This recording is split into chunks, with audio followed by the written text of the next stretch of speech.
લોકમત ન્યૂઝમાં આપનું સ્વાગત છે। વડોદરા જિલ્લાના ડભોઈ તાલુકામાં સરકારી અનાજની દુકાનોના સંચાલકો સામે ગંભીર આક્ષેપો થતાં ખળબળાટ મચી ગયો છે।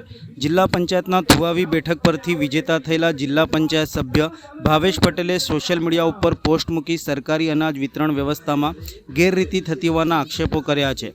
ભાવેશ પટેલના જણાવ્યા અનુસાર કેટલાક સરકારી અનાજની દુકાનના સંચાલકો લાભાર્થીઓને અનાજ આપ્યા બાદ પાવતી આપતા નથી અને આ પ્રકારની ગેરરીતિઓના કારણે ગરીબોને મળવાપાત્ર અનાજમાં ગોટાળાની શક્યતા ઊભી થાય છે।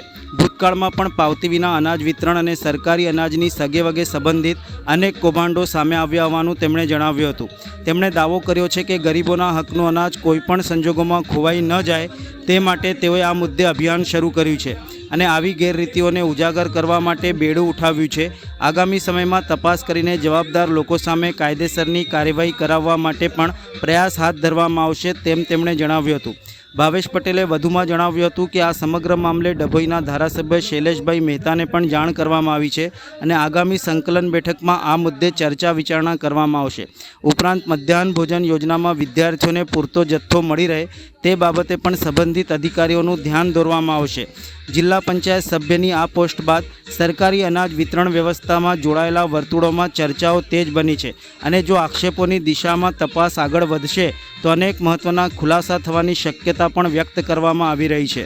જ્યારે હવે થોડાક મહિના પહેલાં સ્થાનિક સ્વરાજની ચૂંટણી ગઈ છે ત્યારે અમે ભારતીય જનતા પાર્ટીમાંથી 30 થુવાવી જિલ્લા પંચાયતમાંથી ઉમેદવારી કરી હતી, જેમાં અમારા ચૂંટણી પ્રવાસ દરમિયાન ગરીબોમાંથી અમારી પાસે જે પ્રશ્નો આવતા હતા એમાં એક આ ગંભીર પ્રશ્ન અમારી પાસે ધ્યાન પર આવ્યો હતો કે જ્યારે પણ અનાજ લેવા જઈએ છીએ ત્યારે અમારી પાસે ફિંગરપ્રિન્ટ લેવામાં આવે છે અને ત્યાર પછી અમે લોકો એવું કહીએ છીએ કે પાવતી અમને આપો, અમારા નામનું આ મહિનાનું કેટલું અનાજ અમને સરકાર તરફથી જથ્થો મળે છે।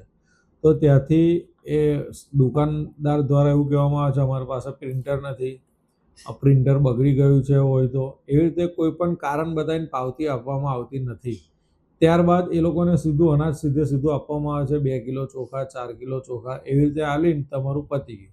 એટલે એવી કમ્પ્લેનો ઘણા બધા ગામમાંથી આવી હતી કે અમને અનાજ પૂરતું મળતું નથી। એ લોકોને અમે બાહેધરી પણ આપી હતી તમામ મતદારોને કે ચૂંટણી પ્રક્રિયા પત્યા પછી અમે આ મુદ્દો ખાસ ધ્યાન પર લઈશું। એની વાત મેં આપણા ડભોઈના ધારાસભ્ય શ્રી શૈલેષભાઈને પણ દોરી છે 2 દિવસ પહેલાં અને ધારાસભ્યએ આ 20 તારીખે સંકલન કલેક્ટરમાં છે એમાં પણ આ મુદ્દો લીધો છે।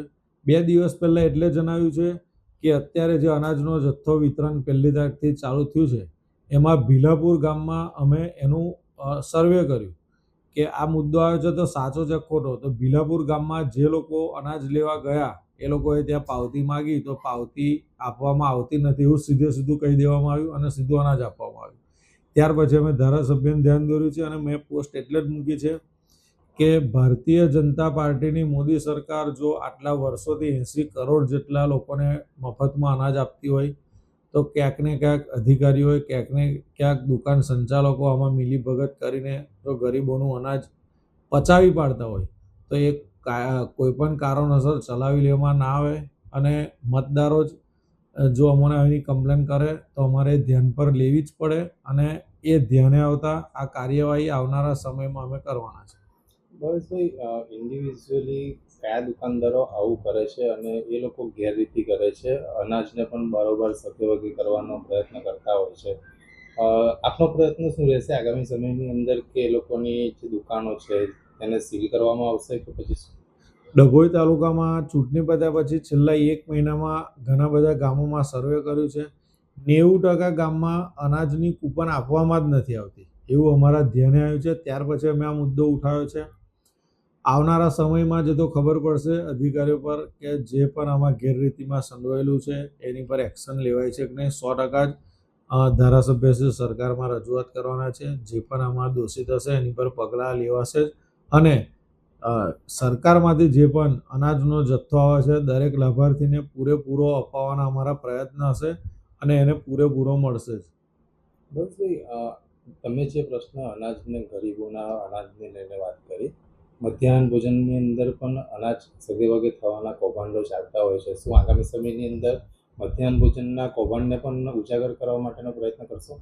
હા, અમારા ધ્યાને જે પણ વિષય આવશે અમે જ્યાં જે મત વિસ્તારનું પ્રતિનિધિત્વ હું કરી રહ્યો છું ત્યાંથી મને જે પણ એ લોકોને પડતી અગવડોનું મારા સુધી સમસ્યાઓનું ધ્યાન દોરવામાં આવશે તો અમે તાત્કાલિક એ જે પણ વિષય હશે એને ઉકેલવાનો 100% પ્રયત્ન કરીશું.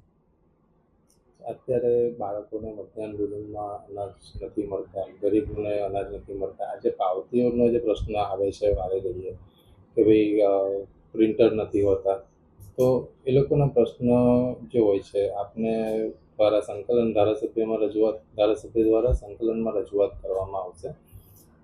શું ધારાસભ્યએ બાહેધરી કોઈ આપી છે? હા, ધારાસભ્ય ચોક્કસથી કલેક્ટરમાં આ વિષય લેશે અને ડભોઈ વિધાનસભાના આખા વિધાનસભાનો પ્રશ્ન છે. આખા ડભોઈ વિધાનસભાના આવનારા સમયમાં બધાને પાવતી મળશે અને પાવતીમાં ગુજરાતીમાં જ લખેલું હોય છે કે આ લાભાર્થીનું નામ છે, એને આટલા કિલો આ અનાજ, આટલા કિલો આ અનાજ, કુલ ટોટલ આટલા કિલો અનાજ મળવાપાત્ર છે. એ પાવતી બધાને જ મળશે અને હું આપના મારફત દરેક ડભોઈ વિધાનસભાના અનાજ લેતા લાભાર્થીઓને જણાવું છું, જ્યારે પણ અનાજ લેવા જાઓ પહેલાં પાવતી માગો. પાવતીમાં તમારો અનાજનો જથ્થો સરકાર કેટલો તમારો એ મહિનાનો પ્રોવાઈડ કર્યો છે, કેટલો તમને આપે છે, એ જોયા પછી જ તમે અનાજ ખરીદો. જ્યાં પણ તમને કોઈક ગેરરીતિ કરતું હોય, જ્યાં પણ કોઈ પાવતી ના આપતું હોય તો અમે એક તમારા પ્રતિનિધિ છે, અમારો સંપર્ક કરો, 100%